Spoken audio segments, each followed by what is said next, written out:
চীনের মোট জনসংখ্যার মাত্র 2% মুসলমান সংখ্যালঘু জনগোষ্ঠী। দেশটিতে সরকারিভাবে স্বীকৃত 55টি সংখ্যালঘু জনগোষ্ঠীর মধ্যে 10টি গোষ্ঠী প্রধানত সুন্নি মুসলিম। ফলে দেশটিতে মসজিদের সংখ্যা অনেকটাই কম। তাও যতগুলো মসজিদ আছে সেগুলোতেও কাঠামোগত পরিবর্তন করছে দেশটির সরকার। আরব ধাঁচের গম্বুজ ও মিনার অপসারণ করে যুক্ত করা হয়েছে চীনা ধাঁচের ছাদ। দ্য গার্ডিয়ানের এক প্রতিবেদন অনুযায়ী চীনের দক্ষিণ পশ্চিমাঞ্চলীয় ইউনান প্রদেশের ছোট্ট শহর শাদিয়ান শহরের সবচেয়ে বড় ও জাঁকজমকপূর্ণ মসজিদ শাদিয়ান গ্র্যান্ড মসজিদ। চীনে আরব বৈশিষ্ট্যের সর্বশেষ প্রধান মসজিদ এটি। সম্প্রতি মসজিদটির আমূল সংস্কার করা হয়েছে।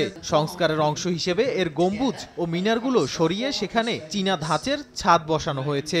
বিশেষজ্ঞরা বলছেন এর মধ্য দিয়ে সংখ্যালঘু মুসলিমদের ধর্মীয় স্থাপনাগুলো চীনাকরণ করার সরকারি অভিযান সম্পন্ন হলো।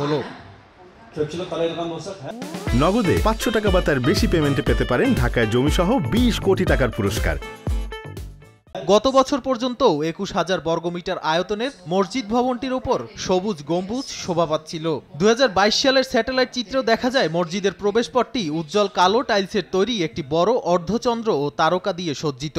অথচ চলতি বছরের স্যাটেলাইট চিত্রে দেখা যায় মসজিদের গম্বুজ ও মিনার অপসারণ করা হয়েছে এবং সেই জায়গায় চীনা ধাঁচের প্যাগোডার ছাদ বসানো হয়েছে। মসজিদের সামনে পেছনের উঁচু 4টি মিনার সরিয়ে সেখানে অপেক্ষাকৃত ছোট প্যাগোডা টাওয়ার বসানো হয়েছে।